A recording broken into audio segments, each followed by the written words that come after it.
একটা সময় ছিল ক্রিকেট খেলা মানেই পেস বোলার ২২ গজের পিছে গতির ঝড় তুলবেন। তবে সময়ের ব্যবধানে সেই ধারা ইতিমধ্যেই পাল্টেছে। তারা এখন গতি ছাড়াও বলের লাইন লেন্থ কিংবা সুইংয়ের প্রতি অনেক বেশি মনোযোগ দিচ্ছেন। তবু ক্রিকেটের আড্ডায় দ্রুতগতির বল নিয়ে আলোচনা এখনও চলে। কে ইতিহাসের সবচেয়ে দ্রুতগতির বলার, এই প্রশ্নের উত্তরে এক বাক্যে বেশিরভাগ ক্রিকেট ভক্তই হয়তো বলে উঠবে রাওয়ালপিন্ডি এক্সপ্রেস খ্যাত শোয়েব আখতারের নাম। তবে অস্ট্রেলিয়ান ক্রিকেট সমর্থকদের অনেকেই এই প্রশ্নের উত্তরে বলবেন ব্রেট লির নাম। তাই প্রশ্ন থেকে যায়, এই দুজনের মধ্যে কে সবচেয়ে দ্রুতগতিতে বল করেছেন।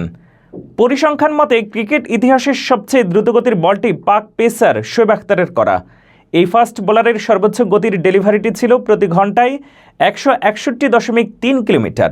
১০০ মাইল গতির এই বলটি তিনি করেছেন দক্ষিণ আফ্রিকার বিপক্ষে তাদেরই হোম গ্রাউন্ডে ২০২৩ সালের বিশ্বকাপে কোয়ালিফায়ার রাউন্ডের এক ম্যাচে।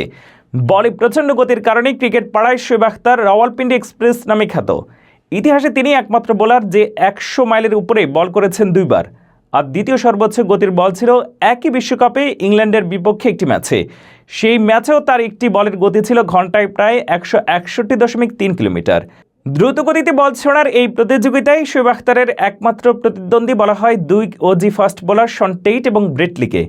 এই দুজন বোলারেরই ১০০ মাইল গতিতে বল করার রেকর্ড রয়েছে।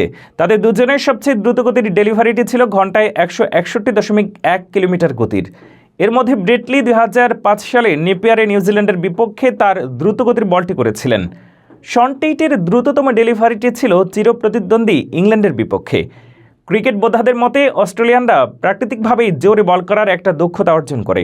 সেই ধারাবাহিকতার শুরুটা করেছিলেন গতি সম্রাট খ্যাত জেফ থমসন। আধুনিক ক্রিকেটের একদম শুরুর দিকে ১৯৭৫ সালে তিনি ওয়েস্ট ইন্ডিজের বিপক্ষে পার্থ স্টেডিয়ামে প্রায় ১০০ মাইল ছুঁয়েছি একটা বল করেছিলেন। তখন আধুনিক স্পিডোমিটার না থাকলেও সেই সময়ের প্রযুক্তি দিয়ে তার বলের গতি মাপা হয়েছিল ঘন্টায় প্রায় ১৬০.৬ কিলোমিটার, যা যে কোনো সাধারণ গাড়ির চেয়ে অনেক বেশি দ্রুত। দ্রুতগতির বোলারদের এই তালিকায় আছেন আরেক ওজি তারকা মিচেল স্টার্ক। ২০১৯ সালে নিউজিল্যান্ডের বিপক্ষে এক টেস্টে তিনি বল করেছিলেন ১৬০.৪ কিলোমিটার গতিতে। তবে এরপরে সবাইকে অনেকটা অবাক করে দিয়ে দ্রুতগতির বোলারদের এই তালিকায় উঠে এসেছে বর্তমান যুগের তারকা পাকিস্তানি হারিস রউফ এবং ভারতীয় উমরান মালিকদের নাম। হারিস রউফ গেল বিশ্বকাপেই পাকিস্তানের জার্সিতে ঘন্টায় প্রায় ১৫৯ কিলোমিটার গতিতে বল ছুঁড়েছেন। আর আইপিএলে উমরানের গতি উঠেছে ১৫৭ কিলোমিটার পর্যন্ত। এই দুই ক্রিকেটারকে নিয়ে সাম্প্রতিক সময়ে আলোচনার ঝড় উঠেছে ক্রিকেট দুনিয়ায়। অনেকেরই ধারণা করছেন এই দুই পেসার হয়তো অতীতের সব রেকর্ড ভাঙবেন।